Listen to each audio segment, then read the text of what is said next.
रोज नवनवीन बातमी घेऊन येतो आमच्या न्यूज चॅनल डिजिटल आदिवासी पोर्टल नमस्कार, डिजिटल आदिवासी पोर्टलवर पुन्हा आपलं स्वागत आहे। पाहूया आजच्या बातम्या। शहादा येथील पालिका निवडणुकीच्या पार्श्वभूमीवर शहरात पोलीस प्रशासनाने सुरक्षा यंत्रणा अधिक कडक केली आहे।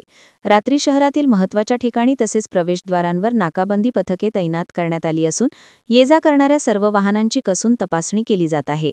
तळोदा येथील नगरपालिकेच्या पत्र निवडणुकीसाठी निवडणूक प्रशासनाने उमेदवारांच्या नामनिर्देशन भरण्यासाठी प्रशासकीय कार्यालयाच्या आवारात केंद्र उभारले आहे। अर्ज भरण्याच्या दुसऱ्या दिवशी एकही अर्ज दाखल करण्यात आला नसल्याचे सूत्रांनी सांगितले, त्यामुळे केंद्राच्या आवारात शुकशुकाट दिसून आला। नवापूर येथील नगरपालिकेच्या निवडणुकीची रणधुमाळी सुरू असली तरी उमेदवार मात्र अद्यापही पुढे आलेले नाहीत। मंगळवारी दुसऱ्या दिवशीही एकाही उमेदवाराने नामनिर्देशन पत्र दाखल केले नाही। नंदुरबार जिल्ह्यातील चारही पालिकांच्या निवडणुकीसाठी अर्ज भरण्याची प्रक्रिया सुरू झाली असून गेल्या 8 वर्षांत जिल्ह्यातील चारही ठिकाणी एकूण 28,452 मते वाढली आहेत। त्यात सर्वाधिक शहाद्यात मतदार वाढले तर नवापुरात मात्र मतदारांची संख्या घटल्याचे चित्र आहे। नवापूर तालुक्यातील चिंचपाडा येथील रेल्वे गेट क्रमांक 73 आणि 74 हे 2 गेट सुरू ठेवण्याची मागणी करत ग्रामस्थांच्या शिष्टमंडळाने सोमवारी दिनांक 10 नोव्हेंबर जिल्हाधिकारी डॉ. मिताली सेठी यांची भेट घेतली होती।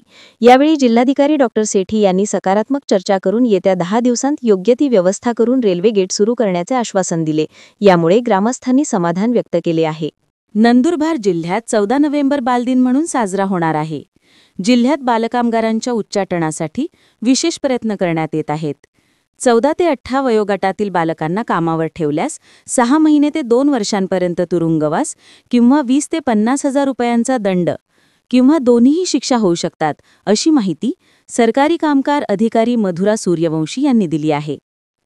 धडगाव तालुक्यातील गावातून 16 वर्ष अल्पवयीन युवतीला अज्ञात व्यक्तीने पळवून नेण्याची घटना समोर आली आहे। 30 ऑक्टोबर रोजी पहाटे 16 वर्ष मुलगी घरातून बेपत्ता झाली होती। या प्रकरणी तिच्या पालकांकडून शोध सुरू होता, परंतु युवती मिळून न आल्याने त्यांनी पोलिसात धाव घेतली। या प्रकरणी म्हसावत पोलीस ठाण्यात पालकांचा फिर्यादीवरून अज्ञात व्यक्तीविरोधात युवतीला पळवून नेल्याचा गुन्हा दाखल आहे। दाखीण असल्याचा संशय व्यक्त करून 65 वर्ष महिलेचा खून झाल्याची घटना धडगाव तालुक्यातील मोडलगाव गुंबालहो जळ्यापाडा येथे घडली होती। या महिलेचा खून करून पसार झालेला समका नारसिंग तडवी या महिलेस म्हसावत पोलिसांनी ताब्यात घेतले आहे। 8 नोव्हेंबर रोजी खुनाची घटना घडली होती। संशयित महिलेस मंगळवारी दिनांक 11 नोव्हेंबर अटक करण्यात आली। एकाच हंगामात अल्पवृष्टी, अतिवृष्टी, कीडरोग असा प्रवास करत शेतकऱ्यांनी उत्पादित केलेला कापूस आता सीसीआयच्या जाचक अटींमुळे पुन्हा अडचणीत आला आहे। जिल्ह्यात सीसीआयने मंजूर केलेल्या 2 पैकी शहादा येथील केंद्रात मंगळवारी दिनांक 11 नोव्हेंबर कापूस खरेदीला प्रारंभ झाला, परंतु या केंद्रांवर यापुढे एकरी केवळ 4.5 क्विंटल कापूस खरेदी आणि 12% आर्द्रतेची अट सीसीआयने पुढे केल्याने शेतकऱ्यांच्या चिंता वाढल्या आहेत। जिल्ह्यात काही ठिकाणी एकरी उत्पादनात तफावत असून पावसामुळे कापसातील ओलावाही टिकून असल्याने कापूस विक्रीबाबत शेतकरी अडचणीत येण्याची चिन्हे आहेत। नंदुरबार येथे जिल्हास्तरीय युवा साहित्य संमेलनाचे 16 नोव्हेंबर रोजी आयोजन करण्यात आले आहे। या संमेलनाची जय्यत तयारी सुरू असून अंतिम टप्प्यात तयारी आली आहे। दिल्ली बॉम्बस्फोटानंतर मुख्यमंत्री देवेंद्र फडणवीस यांनी देखील वरिष्ठ पोलीस अधिकाऱ्यांची तातडीची बैठक घेऊन राज्यातील सुरक्षा व्यवस्थेचा आढावा घेतला आहे। तसेच मुंबईसह महाराष्ट्रात सतर्कतेचा इशारा जारी करण्यात आला आहे। अल्पवयीन मुलीला पळवून नेल्याची घटना धडगाव तालुक्यातील झापीचा कारभारीपाडा येथे घडली आहे। या प्रकरणी अनोळखी विरुद्ध म्हसावत पोलीस ठाण्यात गुन्हा दाखल करण्यात आला आहे। नंदुरबार नगर परिषदेसाठी काल दुसऱ्या दिवशी अर्ज दाखलच्या ठिकाणी निवडणूक निर्णय अधिकारी अंजली शर्मा यांनी भेट देऊन पाहणी केली। यावेळी उपस्थित कर्मचाऱ्यांना उमेदवारी अर्ज दाखल प्रक्रियेसंदर्भात मार्गदर्शन करण्यात आले।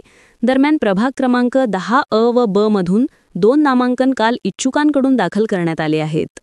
नंदुरबार शहरासह जिल्ह्यात गेल्या 3 दिवसांपासून वातावरणात बदल होऊन हिवाळा ऋतूतील थंडी जाणवू लागली आहे। दररोज सायंकाळी 7 वाजेनंतर ते सकाळी 8 वाजेपर्यंत थंडीचे वातावरण असते। या थंडीच्या बचावासाठी नागरिकांनी उबदार कपडे वापरण्यास सुरुवात केली आहे। नंदुरबार तालुक्यातील चौपाळे शिवारात एका शेतातील झाडाला अनोळखी 25 ते 30 वर्षीय पुरुष शर्टाने गळफास घेतलेले अवस्थेत मिळून आला. जिल्हा रुग्णालयात दाखल केले असता तपासून डॉक्टरांनी मृत घोषित केले. याबाबत योगेश शंकर ठाकरे यांनी नंदुरबार तालुका पोलीस ठाण्यात खबर दिली आहे. त्यानुसार अकस्मात मृत्यूची नोंद करण्यात आली. मयताची ओळख पटविण्याचे आवाहन नंदुरबार तालुका पोलिसांनी केले आहे. शहादा तालुक्यातील नांदर्डे शिवारात शेतात दबा धरून बसलेल्या बिबट्याने शेळ्यांवर हल्ला करीत एका शेळीला फस्त केली आहे. या घटनेनं परिसरात खळबळ उडाली असून बिबट्याच्या मुक्त संचाराबाबत नागरिकांमध्ये भीती पसरली आहे. संबंधित विभागाने बिबट्यास जेरबंद करावी अशी मागणी होऊ लागली आहे. नंदुरबार येथील शासकीय तंत्रनिकेतनमध्ये महिला आरोग्य व पोषण विषयावर कार्यशाळा घेण्यात आली. या कार्यशाळेतून व्याख्याता डॉ. सोनाली कुलकर्णी यांनी मार्गदर्शन केले. धडगाव तालुक्यातील मोख बुद्रुक येथील विनोद अशोक पाडवी वय 9 वर्ष या मुलांनी राहत्या घरातील कपडे ठेवायच्या बांबूला सुती दोरीने गळफास घेतला. सदर मुलाच्या आत्महत्येचे कारण समजू शकले नाही. याबाबत गोमा हुर्जी पाडवी यांनी धडगाव पोलीस ठाण्यात खबर दिली आहे. त्यानुसार अकस्मात मृत्यूची नोंद करण्यात आली आहे. नंदुरबार येथील एकलव्य विद्यालयाच्या खेळाडूंनी राज्यस्तरीय ज्युनियर अजिंक्यपद स्पर्धेत उत्कृष्ट कामगिरी करीत यश मिळविले आहे. बिहारमध्ये दुसऱ्या टप्प्यात राज्यातील 20 जिल्ह्यातील 122 विधानसभा जागांवर मंगळवारी दिनांक 11 नोव्हेंबर रोजी मतदान होणार आहे. यासाठी एकूण 45,339 मतदान केंद्रे उभारण्यात आली आहेत. त्यापैकी 4,109 केंद्रांना संवेदनशील तर 4,003 केंद्रांना अतिसंवेदनशील घोषित करण्यात आले आहे. या केंद्रांवर मतदान संध्याकाळी 4 वाजेपर्यंत होणार आहे.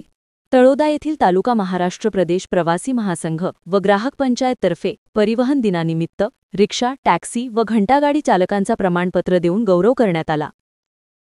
सर्वोच्च न्यायालयाचे सेवानिवृत्त न्यायाधीश तथा रस्ता सुरक्षा समितीचे अध्यक्ष अभय सप्रे यांच्या अध्यक्षतेखाली राज्यातील रस्ता सुरक्षा उपाययोजनांबाबत उच्चस्तरीय बैठक झाली.